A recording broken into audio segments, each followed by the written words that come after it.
bankulunkulu.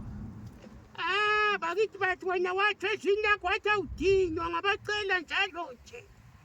Namuhla ngizobonga baba ngake ngabuya kuwe khuluma ngendaba yeventi. Iventi baba ngizwile kuthiwa sibuyelile endaweni yayo enkayile.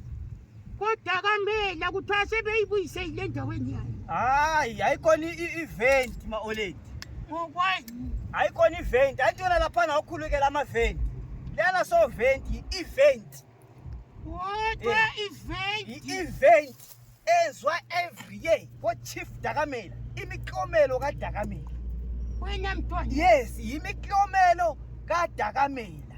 Kuyabe kumhla kapha? Kuyabe kumhla ka-3 until 6 April. Kodwa yini mina ngisho ngogasolo ethi hayi event sibuyelile. Hayi wena wakhulekela ama-venti ukuthi abuyisele endaweni yawo. Siyo-venti liyana kuthiwa event. Event? Yes, Ake imiklomelo. sikhulekele lolu suku mntwana. Right, gogo yabona-ke usubuya kuhle. As from 3 April until 6 April 2026 ma-oledi. Let's pray. Umntwana sengiqondisile lapha. Yebo Nkosi. Kuthiwa i-event. I-event yemiklomelo kaChief Dakamela. Yebuyelile ama-venti bayazi ukubuyisela. I-event izabe ikhona ko-Chief Dakamela Nkosi busisa lolu suku. Manje sakhuluma ngalo ehamba naye ngumzukulu umuze naye noma egangile. Amen. Usuku kaluphumelele. Ko-Chief Dakamela enkayi 53.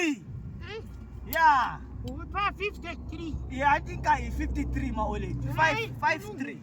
Yeah. Manje usesemisa ngalo le ndevu lapha i-TM siyiphekile. Kathi indevu zingena ngama-oledi. Isivele ziyazingene ngaphi ziyakwana ngaphi. Kathi manje ukhulumela ngazo. Phezu kokukhuleka konke lokhu Iduthi zingena ngaphi zivele zikwana ngaphi. Zikwana ngaphi ndevu zakho zona lezi. Ma-oledi nawe uyazi izinto ezisivalela imicimbi emihle zona lezi. ukuthi ngiyawuvala umcimbi kaDakamela. Lezi wahamba ugelile ngavala. Ma-oledi nawe uyazi ungena deep ma-oledi. Kanti koDakamela nje awavela kungeke uvalwe lapha. Umcimbi kaDakamela uvalwe.